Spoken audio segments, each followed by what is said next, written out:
Max Adams, welcome to the channel. Thank you very much. Nice to be with you. In 2025, you released two books, one on Mercia and one on Northumbria. And I might say very, very well researched, well put together books, both centering on northern kingdoms in the early medieval English period. What was sort of the motivation for this burst of research? First an explanation and then an admission. The Okay. Mercian Chronicles, which I finished, probably a couple of years before it came out, was a result of having written a sort of an attempted biography of a very obscure Anglo-Saxon king, King Oswald. And then I went on to write about Britain in the time of King Alfred. And then I wanted to write really because my sort of archaeological proclivities are very early medieval, immediately post-Roman, and it was rather obvious in the sort of late 2010s that I should tackle what they like to call the Arthurian period, which of course academic historians detest the term, but anyway, we know what we're talking about. The 150 years after the Roman Empire collapses. I wanted to do that because there's so much nonsense written about that period. And as an archaeologist and a sort of historical storyteller, I wanted to just say, okay, for the record, this is my take on it. And after that, there was just this gaping hole in the middle called Mercia in the time of King Offa. It was sat there staring at me. And I thought, nobody has ever written a big, comprehensive, accessible book on Mercia. So let's do it. Of course, quickly realizing that there's a very good reason why nobody's done it, because you can't really do it. Um, anyway, so I took that on and found a way in, as it were. Um, and then partway through writing that, a publisher, not my normal publisher, came to me and said, "Look, I want to commission a new book about early medieval Northumbria, Northumbria in the days of Bede and King Oswald and Lindisfarne. Would you take it on? Because nobody's done it for 30 years. The most recent books are out of date. Will you take it on?" And I said, "No." And he said, "Oh, please." And I said, "I'll only do it if I can do it with my colleague, Colin O'Brien, who I've worked with for many years, who's a great scholar. Uh, his Latin is much better than mine. He knows Bede much better than I do. And we've worked together for many years. So we took that on. And of course, I realized that trying to publish two books in 1 year was a bit of a stretch, frankly. So, but that's how you know, you can't turn work down, can you? Yeah. And that's your book, Northumbria from is that 398 It's to well, it's a convenient 500-year period, 367 to eight. 367 to So 867. it starts in the year of the Great Hmm. Barbarian Conspiracy when the northern frontier is overrun by Picts and Scots and so on. And it ends 500 years later when the Vikings overrun the north. So it's a kind of convenient bookend. Um, Right. and the reason we didn't take it into the Viking Age is because really that's another book. For sure. Yes. Um, Completely agree. and I mean, the principle of writing these things is really, I was brought up in an academic environment. My archaeological peers are people I respect greatly, and I have their voice in my ear saying, "Don't get this wrong, don't get this wrong." And in the other ear, I have a publisher and a public saying, "Sorry, what do you mean? Can you explain that more clearly?" So I Yeah. like to think of these books as sort of poetry with footnotes. I don't want to let my academic colleagues down by messing it up. I want to represent what I think they're trying to get at, but it's got to be done in a way that is not dumbing down to a readership, because that's the last thing I'd want to do, but trying to explain it in a way that I have to explain it to myself and Hmm. hope that everybody gets it. Yeah. The other book in 2025 has two titles, one being The Mercian Chronicles and the other being The Birth of the Anglo-Saxons and the Story of Three Kings. That being the American version, and then there is an English version. How does something like that come about, that there are two titles? There's an argument and I lose. That's how that comes about. Oh. Okay, so I fall out with my publishers over titles and covers. Um, Partly because for me, when I start a project, I sort of maybe it's a kind of kinesthetic thing, but for me, the title and the visual image of the cover tell me what key and register and tone to write in. So Hmm. the title matters to me. It's part of what I would call the creative element in nonfiction. And then the publisher says, "Yeah, great, Max, but we don't like the title. The booksellers don't like the title, so can we change it?" And I go, "I'd rather you didn't." And they go, "Well, we're going to change it anyway." So we have arguments. Sometimes I win, mostly I lose, and then they sell the book onto my US publisher, who then come up with a completely different title, and I have really no choice in it. So I guess it's just how publishers see different taste on either sides of the Atlantic. Exactly the same book, and I'm sad to say, some people buy both, thinking they're two different books, and that, from an author's point of view, I'm a bit annoyed because it's sort of subterfuge, really. It's the same book. Yeah. Why does it need two titles? Why does it need two covers? Ask the publishers. It drives me spare, as you probably gathered. Well, So, it. I mean, I jokingly said in the first meeting about the Mercian Chronicles, can we call this On Offer? And uh, there was a sort of there was a sort of pregnant pause, and oh then dear. they realized I was joking. But of course, publishers take a commercial view. The book about the post-Roman period, of course, they wanted King Arthur in the title, and the book about Mercia, they wanted King Offa in the title.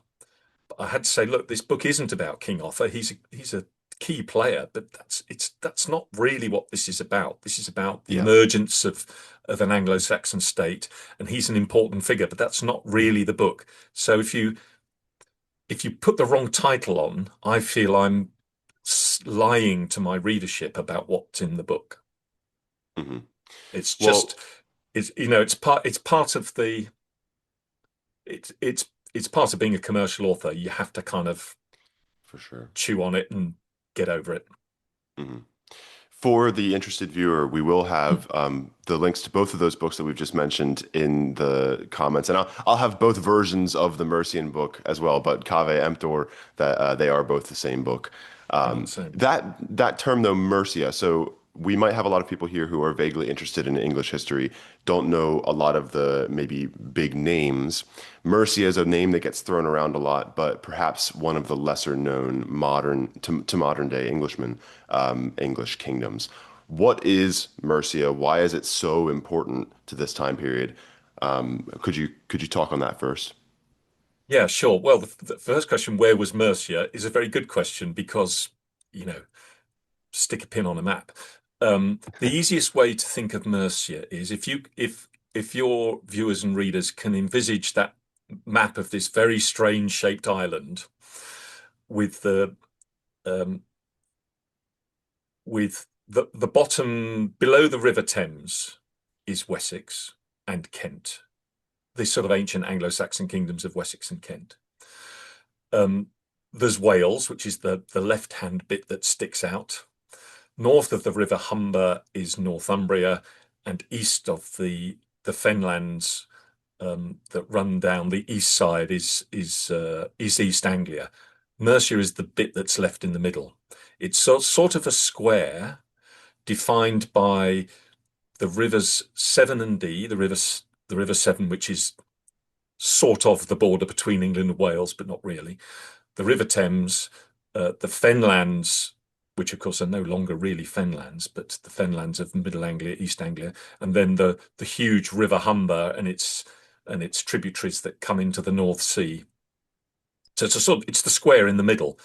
Um, but the tricky irony is that the name Mercia means borderland. Mhm. Well, Mercia has four borders. Which one is the border after which Mercia is named? Traditionally, it's regarded as the Anglo-Welsh frontier, along which King Offa builds his famous great earthwork. Still the most impressive earthwork in the British Isles.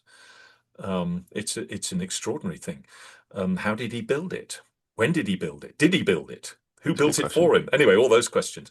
So Mercia's the bit in the middle. So one of the ways I help people think about it is that from London to the North Sea at Liverpool is a line described by a Roman road called Watling Street.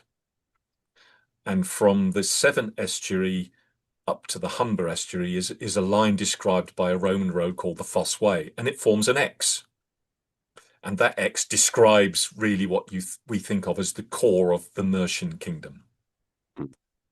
Having said that, it's never really that unified a kingdom any more than the others are. It's a complex hodgepodge of tribes and regions. The extraordinary thing about Britain is, you know, for anyone in the US, it's a tiny country. I mean, it's not very big, or a tiny set of islands. Um, but you can travel 40 or 50 miles in England or Wales or Scotland, and it's culturally very different. Hmm. People feel very different. People in Northumbria, 200 miles from London, think that London is another continent, and people in London have no idea where the north is, generally speaking. So it's many, many countries in a very, very small package. It's a Hmm. shrink-wrapped country. So um, even a kingdom like Mercia is extremely diverse internally, and people don't think of themselves as Mercians really. They think of themselves as not Londoners or not Northerners or Hmm. not Welsh. We very much define ourselves by who we're not. Okay. Hmm. And then I think for me, in that time period, one of the most interesting things is the relationship between Mercia and Northumbria. Northumbria, of course, most people know the term Northumbria nowadays. I think it was a bit bigger back then when we talk about the Kingdom of Northumbria, really just north of the Humber. Um, uh, but how would you characterize the relationship between those two kingdoms? Well, it's fascinating, and we know a bit about it because England's great early historian, the Venerable Bede, who was a Northumbrian, lived in the monastery of Jarrow on the banks of the River Tyne, where near to Newcastle upon Tyne. Spent almost the whole of his life there. Um, he wrote a history of really Christian kingship in the island of Britain, but the sort of specific part that we call England. In fact, Bede really invents the idea of England long, long, hundreds of years before there is such a thing as the Kingdom of England, which is sort of 300-400 years later than Bede. He invents the idea of the gens Anglorum, the English people, um, and he describes the rise of Northumbria as a great kingdom. And why he does so is because he's interested in what we would call providential history. God's purpose is to bring Christianity and good kingship, that is to say, kingship as Christians would understand it, rational, generous, caring, um, to the Isles of Britain, which had been decently Christianized by the very civilized Romans. And then the stupid British had thrown the Romans out and thrown Christianity out with the bathwater, except for some Christians who remained behind in, well, as far as Bede's concerned, the west of Britain. But because they threw the Romans out, they are stupid and they're so out of touch that they have, as it were, failed to receive Christianity 2.0. So their Christianity is wrong. They're effectively heretical, and Bede detests them. So, so Bede's purpose is to tell the story of how the Northumbrian kings uh, threw off their pagan Germanic mindset and accepted Christianity when it was brought to them by more sensible people. And there are two directions of Christianity. One is St. Augustine arriving from Rome with version 2.0, And there's the Irish version, a much more personal, monastic, ascetic version brought to Northumbria from Ireland.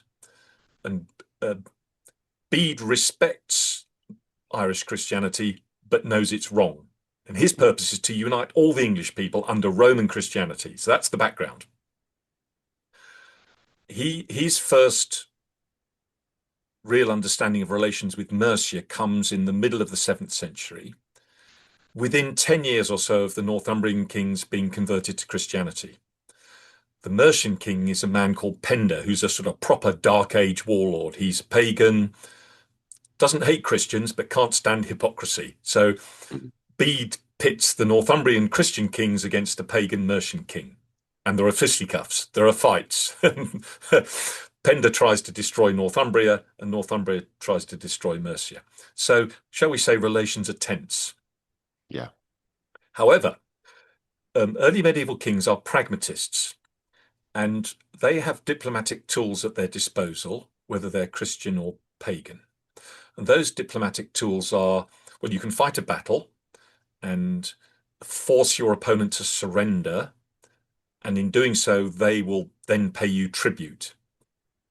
Cash, treasure, goodies, bling, cattle on the hoof, all the wealth of Anglo-Saxon England. Not coinage, but hard cash, scrap metal, good stuff like that. The other tool at their disposal is to have a marriage alliance. So having eligible sons who are good warriors is useful because you can acquire from your neighboring kings, whether they're allies or enemies, their best daughters. Or if you have daughters, you can marry them off to your allies' sons. And that way you achieve a sort of alliance in which one country is always, one kingdom is superior to the other, and yet those alliances foster good relations. So one of the things you can do is send your young sons into fosterage with the neighboring kingdom as a sort of hostage to goodwill. That ensures that there's a sort of level of diplomatic correctness, which is, of course, honoured in the breach just as much as it is in the observance, like all modern diplomacy. I mean, the playbooks of modern politics are the same, okay? You have to promise a whole load of people rewards on the way up the greasy pole. And once you're at the top of the greasy pole, you have to find a way of repaying them. And in this period, repaying them means forcing other kings to submit and pay you the money, the bling, the eligible women, the land with which you can reward your followers. So it's really expand or die is the basic rule. It's very, it's a standard sort of commercial rule, expand or die. So that's how it works. So in the 7th century, Bede describes these ongoing alliances, breaches of faith, huge battles. And Bede, being a good Christian, wants there to be peace, but he recognizes that kingdoms need protection by warrior kings. And he does expect his Christian kings to go into battle on God's side, of course. And so over about 30, 40 years, this narrative plays out of Mercian kings trying to kill Christian Northumbrian kings in alliance with their southern friends, Northumbrian kings trying to kill Mercian kings, but at the same time, their sons and daughters are intermarrying. And at the times when Northumbrian kings are in the ascendancy, their sons can marry Mercian daughters. But the deal is that those sons must then convert to Christianity. Yeah. Okay. The overlord gets to choose the religion. Okay. So Christianity becomes part of this diplomatic set of soft power that both kings are trying. And in the end, by the after King Penda is killed in battle by a Northumbrian king in 655, with 30 of his allies leaders fall in battle at the same time. It's a catastrophic defeat for Mercia. For 20 years after that, Northumbrian kings can pretty much say what happens in Mercia. And what they do is they marry their daughters into the Mercian royal family and convert the Mercian royal families to Christianity. Mhm. So that by the 670s, just 20 years later, Mercian kings are solidly Christian, and Bede can write approvingly of them, which he does. Bede, of course, is writing 60 years after that. So he's now writing about events in his childhood that he knows from court historians, people who remember those days. So his knowledge of the period is really quite good, but his narrative is, people would say, biased, but his narrative is a narrow one. It's about the overcoming of good kingship over bad kingship. Mhm. But he thoroughly approves of the fact that the Mercian kings found churches, set up monasteries, and behaved like good Christian kings. Um, uh, so by the time Bede dies, um, the situation is slightly reversed in that there's a battle on the borders, the frontiers of Mercia and Northumbria in 679, a battle on the River Trent, um, which is traditionally, one of the border areas between those two kingdoms. And for once, the Northumbrians get beaten, and they get beaten quite badly. Um, and the peace deal is that Mercia gets to expand its core territories as far as the River Humber, including the really rather valuable kingdom of Lindsey, which is what we would now call the county of Lincolnshire. Mhm. So um, the Humber then really becomes the boundary, and the Northumbrians never again subdue a Mercian king after that. Never Mhm. again. So we have the watershed when the tables are turned. Um, and that's defining, and Bede recognizes it as such. And by the time Bede is writing in late 720s, early 730s, the dynasty of Penda, so Penda, three of his sons, two of their sons, has established a very strong dynasty that has created a whole out of Mercia. So all these disparate peoples in Mercia, the Middle Anglians, the Huiche, the Magonsetan, also the people of Lindsey, are really united under one big Christian warlord. And after the year 716, that warlord is a man called Æðelbald. Mhm. And by the time Bede's writing, he recognizes King Æthelbald as the overlord of all the English kingdoms. Mhm. Æthelbald styles himself not just Rex Merciorum, King of the Mercians, but Rex Britanniae, King Mhm. of Britain. That doesn't mean he has control. He hasn't conquered all the territories of Britain, but he can demand tribute from them all and take his pick of their daughters for his sons and so on. If he had sons, key question. Anyway, I know you want me to ask me about Æthelbald, so we'll come to him. For sure.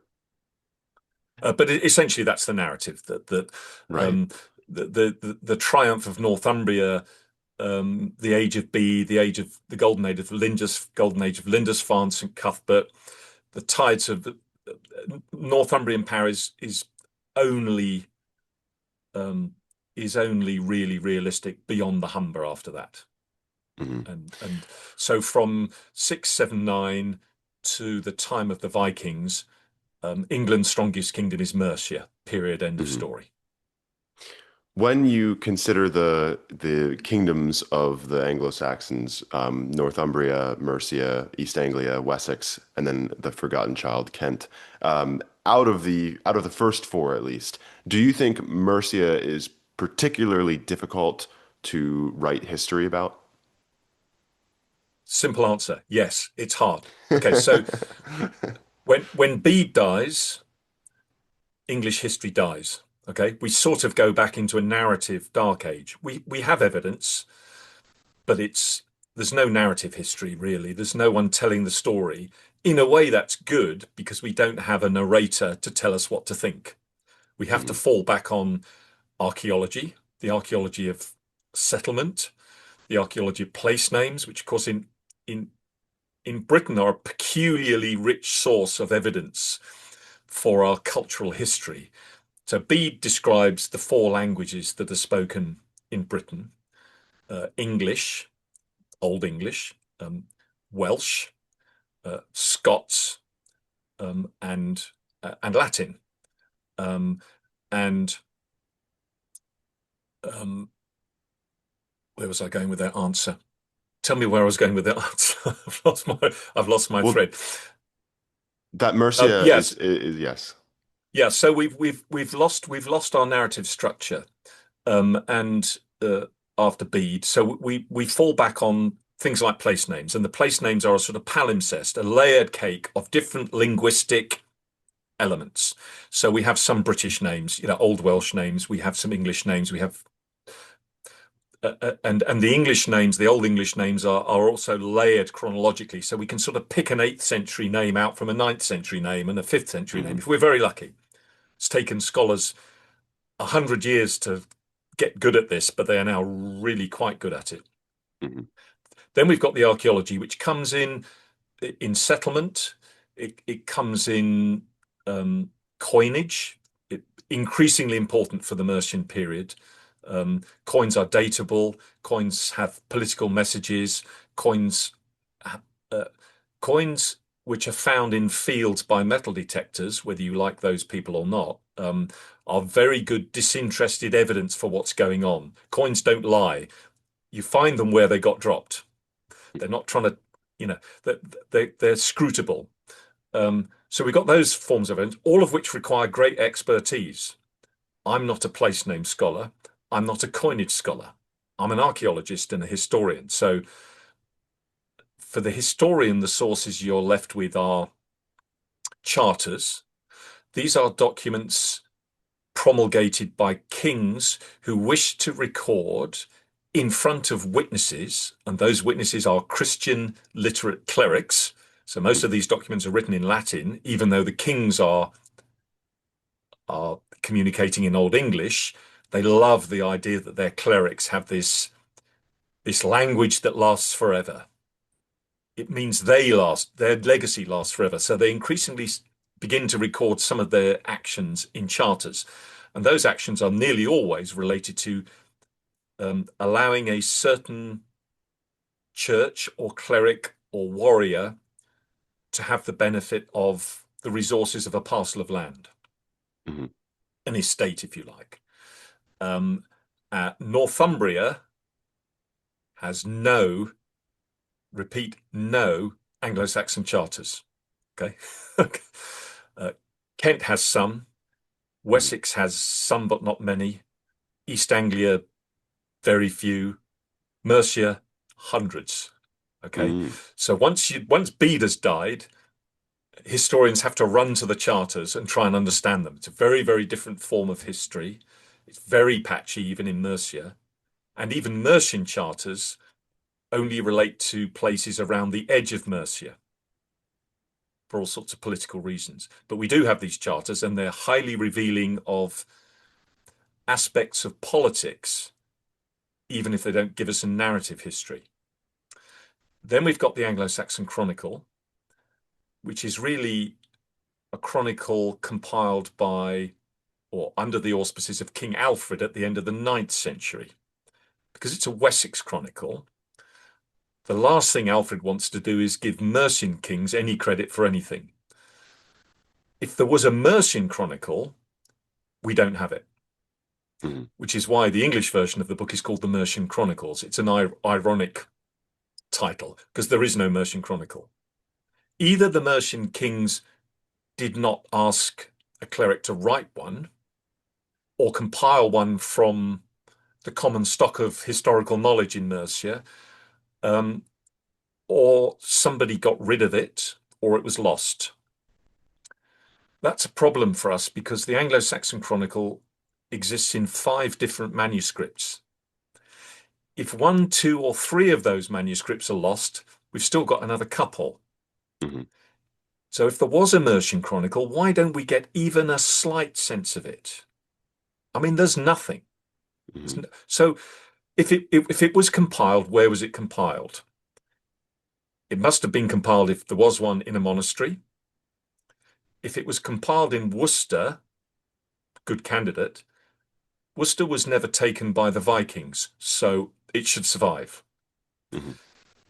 It could have been compiled in a place which we now call Peterborough, the earliest Mercian monastery, known then as Medeshamstede. on the edge of the East Anglian Fens. That was destroyed by the Vikings, and most of its records went. Even so, if there was a Mercian Chronicle, we should have some sniff of it on the air. There should be a smoking gun. There is none. How do we explain that? We can't. So we're left with notices about Mercia in the Anglo-Saxon Chronicle, which is a primarily Wessex chronicle, Mhm. and they're not very helpful, to Yeah, put it mildly. So we've got archaeology, excavation, we've got coinage, we've got place names, we've got landscape, um, we've got charters, we've got Anglo-Saxon Chronicle, we've got the poem Beowulf, for which sure. may first it's an oral poem, of course, may first have been written down in Mercia, possibly at the court of King Offa, possibly. Well, of course, Beowulf tells us lots of things, psychologically, poetically, mythologically. It's not narrative history. So in order to create a narrative history of Mercia, you are literally picking things off the shelf and trying to, the way I describe it is you're like an archaeologist going into a film studio that was shut 50 years ago, and you break open the cutting room floor. I know they don't have cutting rooms anymore, but you know what I mean. Cutting room floor, and all you find is foot-long scraps of celluloid on the floor, and you got to try and put them together. And you could put them together in any combination. And some of them will look almost like a movie. Is it is it going to make the movie that the director directed? Nope. So we have to tell the story knowing that the story is flawed, Mhm. and knowing that part of the responsibility of the historian is to share with the readership how flawed their story is. And that is, That's of course, the sort of reconstructing part going on in Tolkien's famous allegory of the tower. Are you familiar with the with that like story he gives in his Monsters and Critics essay when he's talking about how Beowulf as like this tower, you know, where the Beowulf poet has built a tower in Tolkien's, you know, verbiage, and then a yeah, bunch of scholars come and knock it down, and then are like, well, this is a mess. Why did he build this tower? Why didn't he rebuild the house that he took the stone from? And in this instance, you know, it's not always bad to try and put the stones back and see what the house looked like, but it is a very, very difficult task. yeah, And Beowulf and itself can this be useful for that. that's right, and absolutely, because the sort of sense, I mean, particularly for the role of powerful women in Mercian politics, who we do have some good clues about archaeologically and historically. Um, Beowulf is brilliant because it allows women these really complex uh, sets of agency as peace weavers, as diplomats, as prophetesses, as inciters of battle. So we see these really complex political female characters emerging, which we get some hint of in Northumbria in the previous century, but they really come alive in King Offa's wife, particular, who's an Mhm. extraordinarily powerful woman, the only Anglo-Saxon queen to have a portrait coinage minted in her own name. She's an extraordinarily powerful, wealthy, influential woman. I mean, a real dynasty. She's a real dynasty character. Um, so yeah, Beowulf is absolutely crucial for understanding that sort of the poetic sensibility of a warrior race, or a race who are desperate to draw on that warrior heritage that they have. It's all about honor, the beauty of battle, which is something we find quite difficult to get our heads around. That the idea that warfare is a beautiful thing, it's honorable and it's magnificent. It is, of course, also very ugly, Mhm. destructive. All those things come through, and in a sense, you're right that because we don't have Bede to guide us, we have to have a go at rebuilding the tower, Mhm. and it's perfectly valid for for a novelist to take on that challenge Mhm. and create a fictional Mercian Chronicles or whatever Absolutely. And if I ever thought I could get the voice right in my ear of how those people sound, I would have a go myself. That would be a really interesting challenge, yeah. It would be a challenge, but if I thought I could, if I ever heard the voice, if I ever heard in my ear the authentic voice of one of those Mercian people speaking to me, I'd go, okay, I'm listening, and I'd start typing it out. Hmm. I'm waiting. So in the meantime, all I can do is create a, a flawed narrative that tries to make some sense of all these scraps of celluloid on the cutting room floor and tries to help a reader who is curious and prepared to do a little bit of work to go, okay, what what is what can we say is like us? What can we get a handle on? Okay, well, the politics. Hmm. Ruthless mafia-like thuggery. It's quite simple. If you watch The Wire, you understand Mercian politics. For that matter, if you Filmed in watch The my West Wing hometown or of Baltimore, by the way. well, there you go. So, the politics is understandable. It's tribal thuggery. Um, uh, with some very beautiful elements to it, some extraordinary creativity. And then for the first time, under King Æðelbald, and he's my hero here, Hmm. which is not to say that he's not a thug. He is a thug, but he's interesting because he's a very little known king. I mean, if people have heard of any Mercians, they've heard of King Offa, and they may have heard of King Penda. They may even have heard of St. Guthlac, who's the only Mercian of whom we have a biography. Interesting character in his own right. A very shady character, um, but significant one. Um, but King Æðelbald is the longest reigning English king before Henry III. King Æthelbald holds the reins of Mercian power for 41 years, Yeah. immediately followed by 1716, 716, right? 1716 to 57, immediately followed by Offa, who rules for 39 years. Hmm. Well, just think about the political stability of a dynasty that can hold on to power for 80 years with just two kings. In the same Hmm. period, Northumbria has 11 kings. I mean, that speaks volumes, doesn't it? The Right. question is, what does Æthelbald do with it? Does he marry, found a dynasty of powerful sons who will succeed him and daughters who will act as the soft power, reaching out into the other kingdoms? No, he doesn't. I mean, he's an enormous paradox. He doesn't marry. Well, that's rule number one broken. Hmm. Where's the family to succeed him? We know he has liaisons with women because there's um, a, a bishop on the continent who writes a furious letter accusing him of fornicating with nuns, which is not quite what it sounds. Of course, the nuns in question are elite noble women who would rather live the monastic life in extreme comfort than put up with the thuggery of the mead hall. They may also be intellectuals. They may be great creators. They're probably politically very interesting. So when Æthelbald is accused of fornicating with nuns, those are his sort of natural social circle, I think.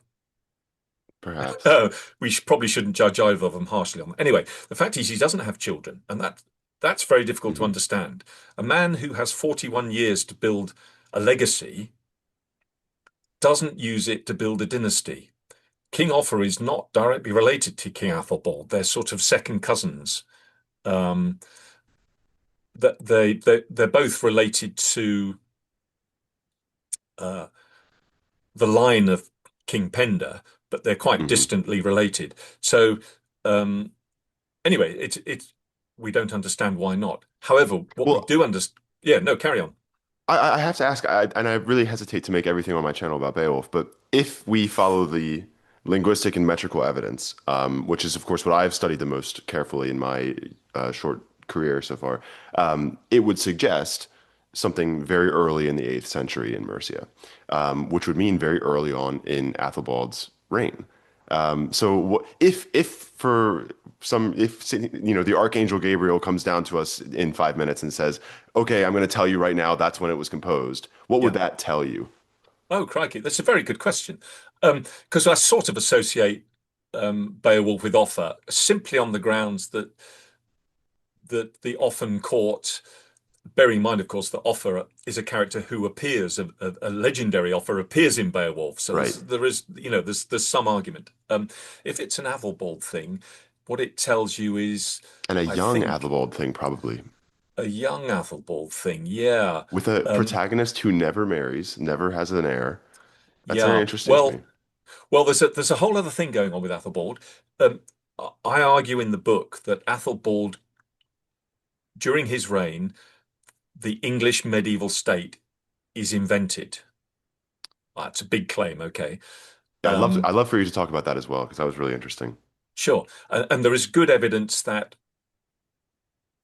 key elements of the early English state are evolve in Æðelbald's reign. Okay, it's a long reign, 41 years. And I've asked the question in the book, is that evolution or revolution? Is this something that we begin to see for the first time, or is this an idea that's invented? The idea of a state that will survive the death of the king. That's certainly not the case in Bede's Northumbria.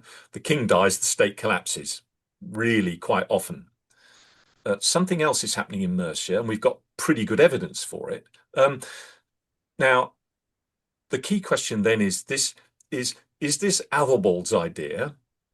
Is he a soldier statesman in the line of Marcus Aurelius and King Alfred? Uh, or is he providing sufficient stability and cultural capital that there are people around him who are creating something very special, like an idea of state that sees itself in Beowulf style terms?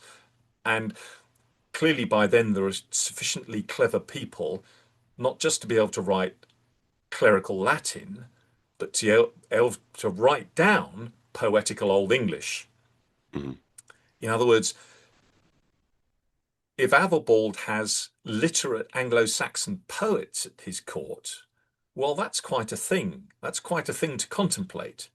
Mhm. But it might suggest that what Æðelbald is doing is gathering around himself, like Alfred deliberately does, the wisest men, the best people, the most talented people, and draws them to him and creates a sort of Carolingian court Yeah. 50 years before Charlemagne. If he does that, can we point the finger at any individual people in Æðelbald's reign who we can point at and go, it might be them. They might be the brains. The answer is no, we can't. Um, we know from charter evidence that Æðelbald has a pretty loyal following of um, key deputies that Hmm. last throughout his reign because they turn up as witnesses in his charters and they seem to be very loyal, despite the fact that one of them probably murders him at the end. But there you go, people Yeah. fall out, don't they? Love Um, it.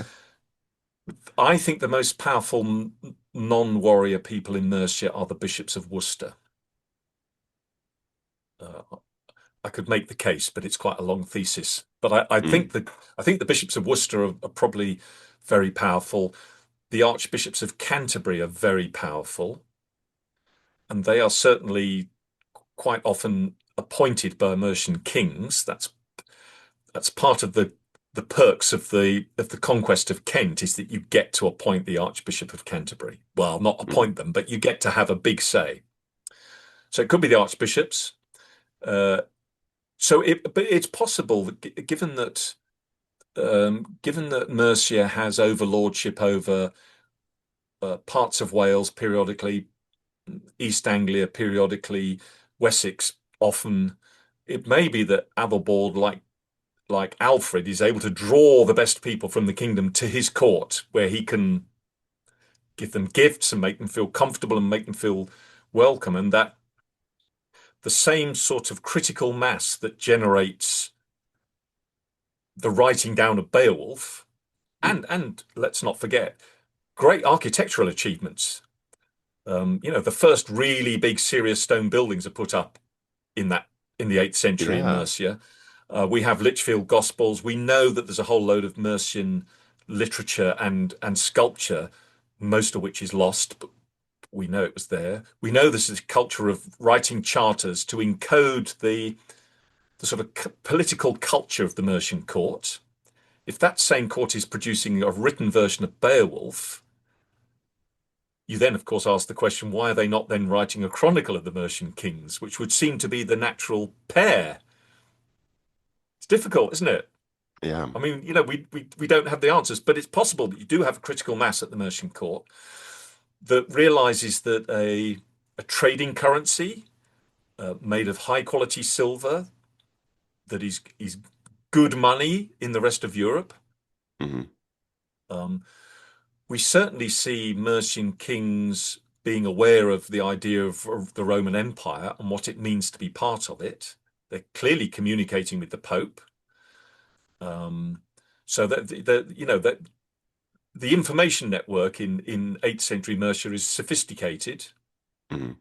But at the same time, they're also conceiving this idea of a state, which is encapsulated in a really key set of political maneuvers that happened sometime in the 8th century, which we might go on to tease out in a minute.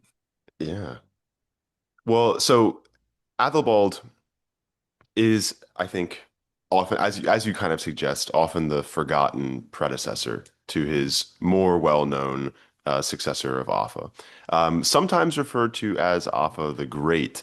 And I kind of wanted to ask you, do you think that he deserves this appellation um, given to, for example, Alfred?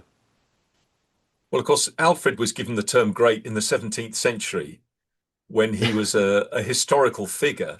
Well, Alfred's really interesting, you see. It's this about how history is manipulated. Why is Alfred called the Great? Well, part of the reason is that Alfred was not martyred.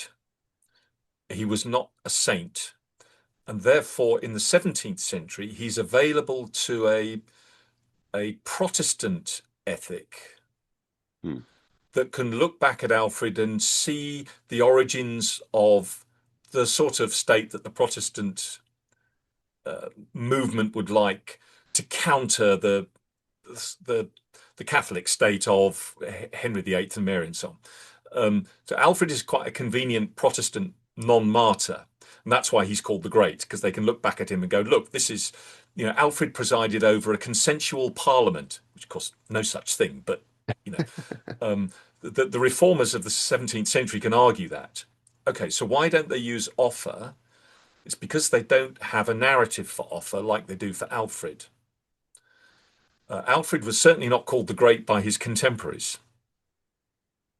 nor was Offa. Hmm. Um, was Offa great? Well, he was certainly incredibly powerful. Certainly the most powerful English king before Alfred. Um, if you can call Alfred powerful, I mean, there's no question that Alfred is a preeminent figure in English history. He was that good. He was that brilliant. Hmm. Was he as powerful as Offa? Doubt it.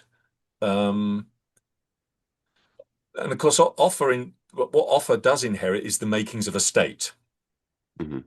And with his wife, this very, very powerful dynast, um, Kynethryth, he forges he forges the idea of a dynasty that will really last forever.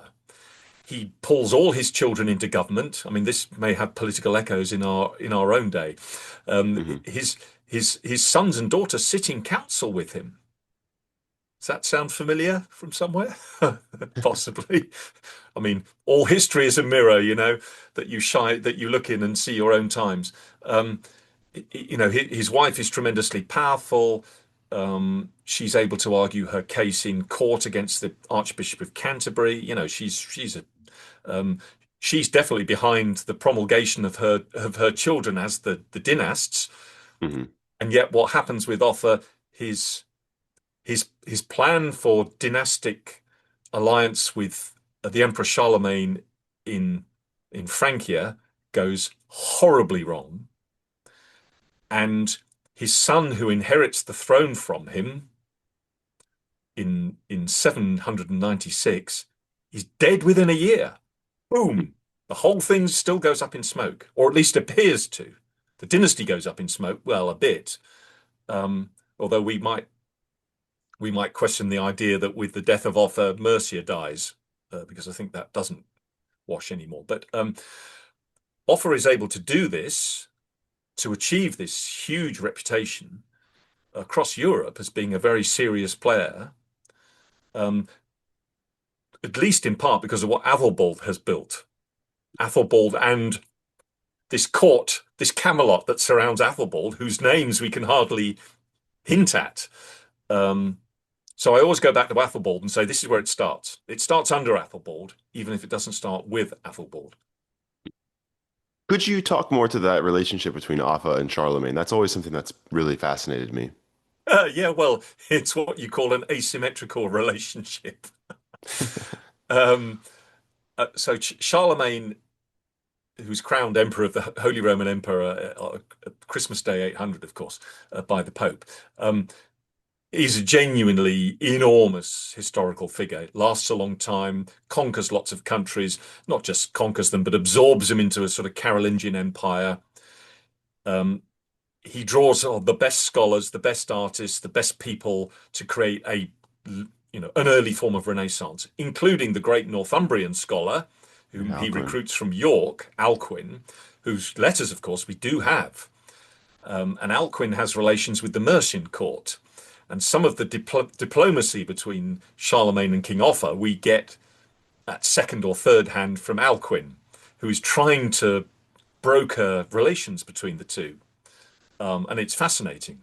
So Alcuin is given the job by Charlemagne of running the school at Aachen, the imperial palace. And Alcuin is a genuine intellectual. He's mathematically curious, literarily curious. And the funny thing is that for all Alcuin's intellectual genius and literacy, Charlemagne insists on proofreading everything he writes. I mean, he's a control freak, Charlemagne. Yeah. Okay. So the first really we learn about relations is clearly there's trade going on between Mercia and the northwest seaboard of Francia, Frisia, Denmark, and so on, some of which Charlemagne controls. Now, one of the key things about Mercia is that the original Mercia is landlocked. It doesn't have an outlet to the sea. So a key driver for Mercian expansion is getting control of the Thames. You get control of the Thames, you have control of the trading settlement at London Wick or London Weech, which is not where the city of London is. London Weech is under it's under the Covent Garden Royal Opera House is actually where it is. Those of your readers who know London will know the Strand. Well, that's the beach. That's the beach market for London Weech. And Aldwych, which is where all the theatres are, is the Old Weech. That's where London. It's like where Chaucer's from. Sorry? I think that's where Chaucer's. Yeah. That's right. So anyway, so when Mercian kings get to control London, they get to control the entire Thames corridor. So the huge wealth coming out of the Cotswolds from sheep, the wealth coming out of the West Midlands from salt, and as you know from having read the book, I talk a lot about salt. It's a key important. It's a key resource for the Mercians. They control all the best resources. They've got lead in the Pennines, they've got salt, they've got wool, they've got river transport. They have influence all along that River Thames trading route because the monasteries who are really making the money, making the wealth, are all people who are either Mercian royal family or belong to the collateral friends of the Mercian royal family, including King Offa's wife, of course, who owns one of the wealthiest monasteries on the Thames. Okay, so in Offa's time, and Æthelbald's time, trade between England and the continent is booming. It's a massive economic boom. There's a huge supply of silver, some of it new, some of it recycled. There are dips and troughs and booms and busts, but essentially the 8th century is boom time. And Mercian kings and Mercian monasteries, Mercian bishops, Mercian warlords are making a shed load of money, such that they are able to open serious diplomatic relations with Rome and with Charlemagne.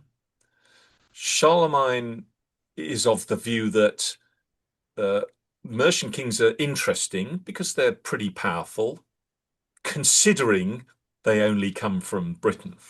Okay, and that's the key thing. King Offa thinks he's Charlemagne's equal. Mhm. And we know this because, as you know from studying this period yourself, at some point in Offa's reign, Charlemagne is gracious enough to offer King Offa, as it were, uh, Charlemagne's son for marriage with King Offa's daughter. Now, there are rules about such things. If your eldest son is requesting the marriage of a daughter from a rival king, that is a subordinate relationship. Right. Okay. The most powerful, the most powerful symbol of your rule is your eldest son. Okay. You're offering your eldest son as husband to your rivals or your allies' oldest daughter. The oldest daughter is not as valuable as the oldest son. So it's a subordinate relationship. Okay. Mm. King Offa is very flattered by this offer. Wouldn't it help if his name wasn't Offa? It's anyway. He's very flattered by this development, and gifts are exchanged. Some of them brokered by people like Alcuin and various other senior clerics. Mhm. Um, and then King Offa makes a catastrophic diplomatic faux pas. He says, well, in that case, because we're equals, why doesn't your eldest daughter marry my eldest son? And then it's a hello. And there's the hiss of white noise on the line. Nothing. And within months, the tariffs go on. There's a trade embargo, and Charlemagne will not allow any shipping across the English Channel. He's so insulted by the idea that King Offa should treat him as an equal. Boom, deals off. Yeah. I mean, again, it's exactly like modern politics, isn't it? It's absolutely um, transactional politics in the classic sense of it. You've Mhm. insulted me. We're not talking anymore. Goodbye. And it takes the combined efforts of Alcuin and various other brokers to move between and correspond between the two courts to offer. Look, that didn't work, and to go to Mhm. Charlemagne. I'm sure he didn't mean that insult. And by the way, he would like to send you these gifts if you would accept them. And Charlemagne goes, well, yeah, but the last time he sent me cloaks, they were too short. I don't like them cloaks. I want the cloaks they used to send me. uh, and Offa's going, well, we'd really appreciate in return some of that really nice black marble you've got over there. Anyway, Mhm. it's standard politics. Somebody's insulted and offended, and the peace weavers have to go to work. Uh, and in the end, relations are just about restored just before King Offa dies. Just about. But, we know that that's an asymmetrical relationship. It's Well, you equal say up until the point where you ask, can I be your equal? No. I mean, um yeah. Well, you look. I mean, if we want a modern parallel, yeah. Zelensky goes to the Oval Office as an equal, and he leaves as having been told in no uncertain terms, you don't have any cards. You're not my equal. Get out of here. Mass humiliation, huge diplomatic humiliation, and that's what's happening between Offa and Charlemagne. You've Yeah, just been put between in your place. You've just been put in your place, pal. mhm. Well, you mentioned earlier that when Offa dies, we shouldn't necessarily think that Mercia dies with him. Um, you do say, though, you characterize in your book the beginning of the ninth century as a sort of high tide for Mercia that must then now recede. So, what are the causes slash evidence for this recession then? Okay, classic ones, really. Dynastic weakness. So after Offa dies, his son rules for a year and dies. Another member of the same distant dynasty takes over, Ceolwulf, Mm. and he reigns for 21 years. Well, that's pretty good going in the ninth century. Um, and then after him, there's a series of fairly short Mercian reigns that give us the idea that there's no one powerful enough to hold the others in check. Of course, one of the reasons Offa and Æðelbald are so powerful is that if they had any rivals, they're got rid of by one means or they're paid off or killed. We don't hear Mhm. about them because they're paid off or killed. Clearly, in the ninth century, Mercian kings are just not that powerful. They can't hold the reins such that they can kill off the opposition. Mhm. And the corollary to that is the rise of the kingdom of Wessex under a king called Æðelbald, whose great grandson, no, grandson, is Alfred the Great. Okay. Mhm. So the rise of Wessex is coincident. The next aspect, of course, is well, the European economy goes into a decline. So Mercian kings who were heavily reliant on trade rather than warfare. I mean, King Offa and King Athelbald in 80 years, how many battles do they fight? It's not that many. I mean, Mhm. they knock people on the head. They invade Kent, but I mean, you know, there's not much open warfare. Nobody really tries to take on Mercia, so they don't have to fight battles. Well, we know what happens when you don't fight battles for 50 years. You forget how to be good at fighting. So by the 820s, Wessex kings are ready to pounce. So then after that, Wessex and Mercia are much more equal. And then, of course, the elephant in the room is the arrival of Scandinavian pirates, Mhm. who at the beginning are just picking off island coastal marine monasteries where all the bling is, where all the, you know.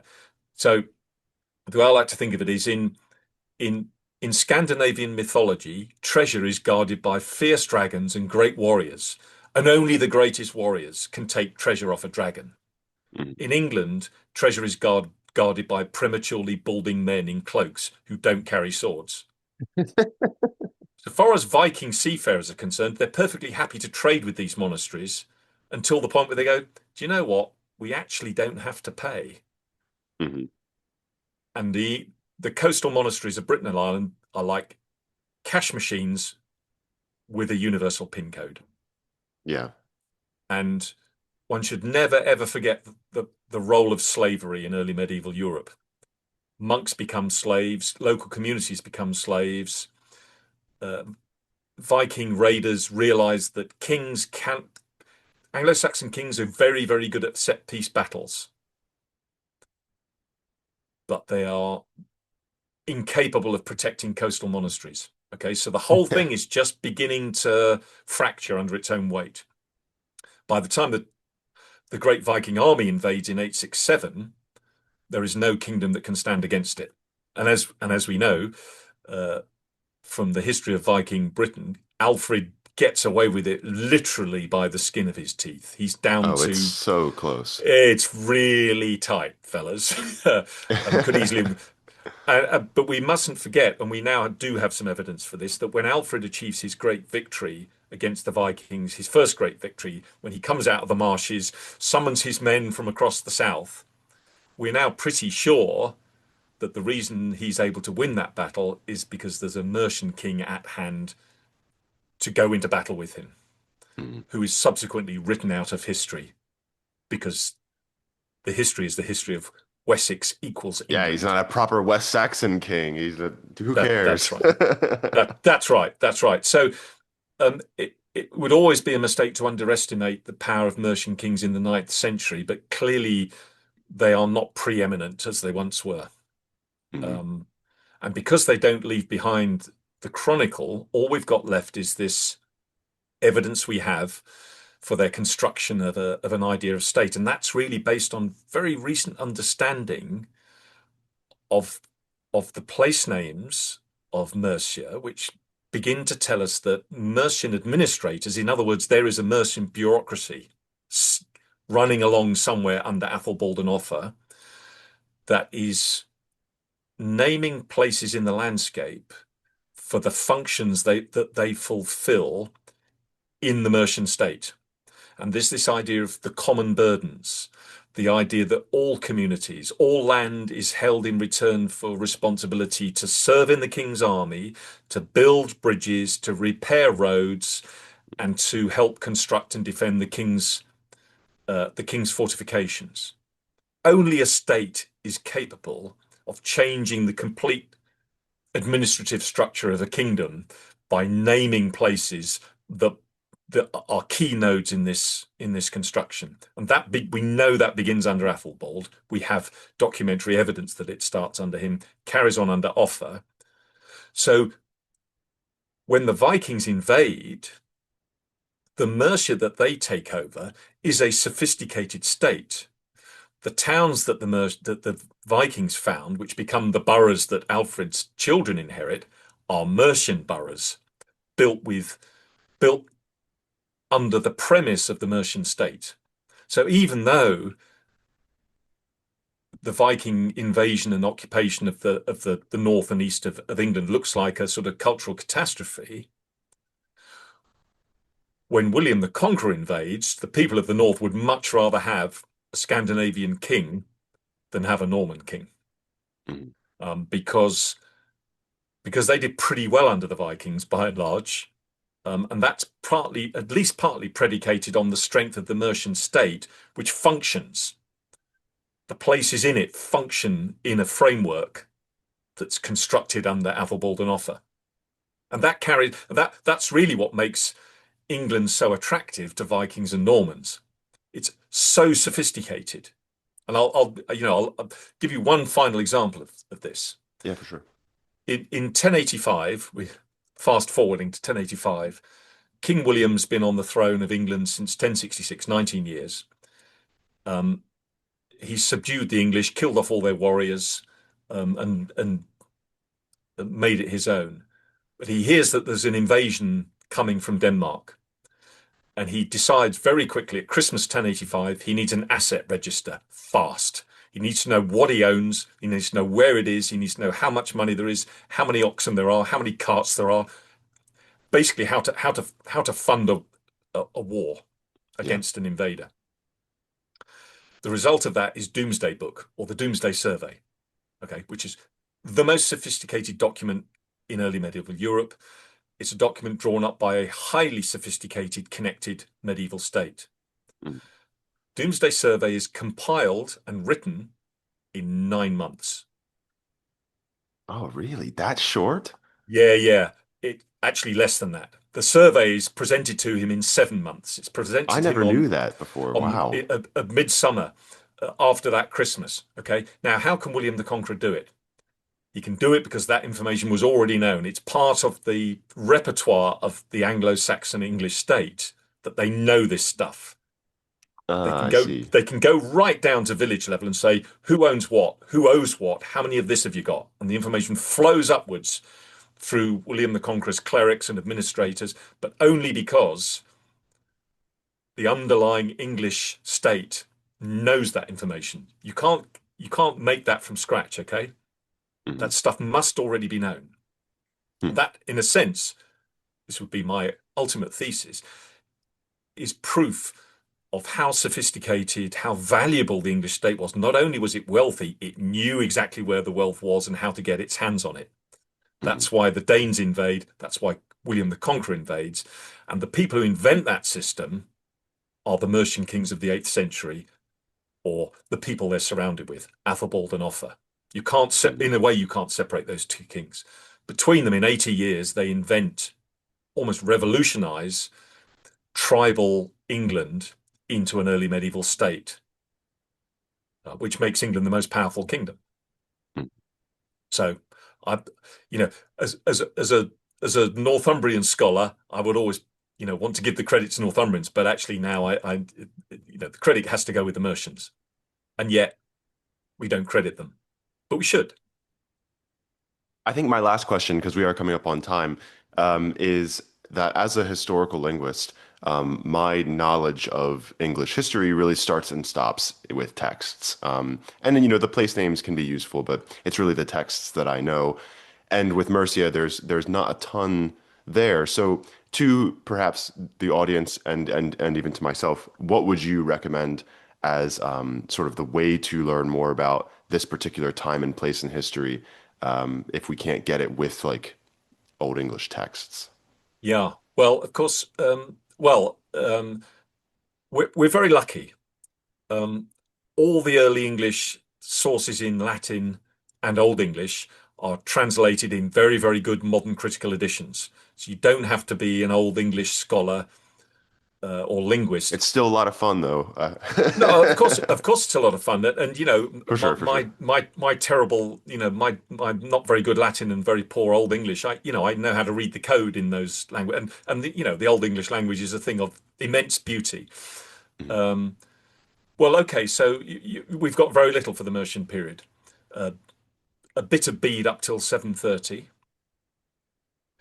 I would press people to read the life of St. Guthlac. Mhm. It's a really interesting. It's a conventional hagiographic narrative of a Mercian saint, but boy, there's a whole bunch of politics and history in there if you can tease it out, which I've tried to do in the book.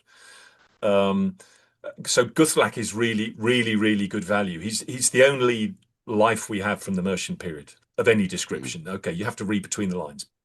Um, Getting to grips with the charters, it's pretty hard work.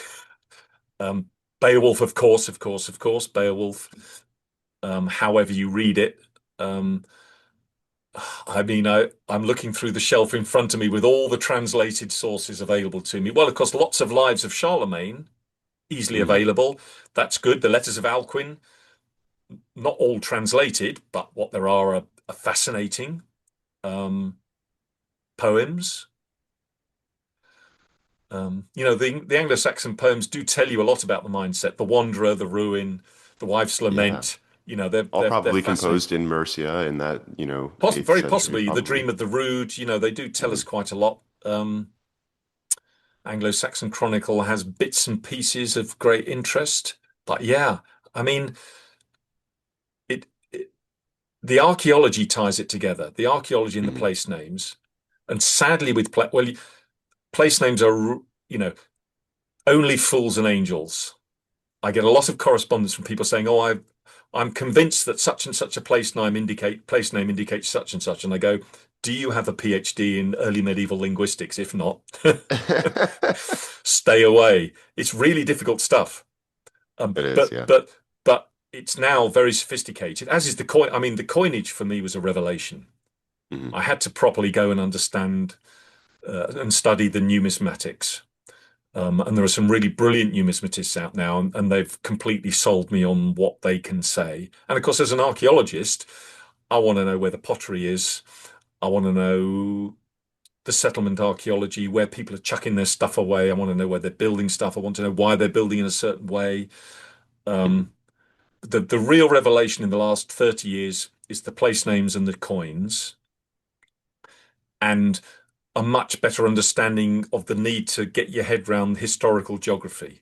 Where are these things happening and how do they connect?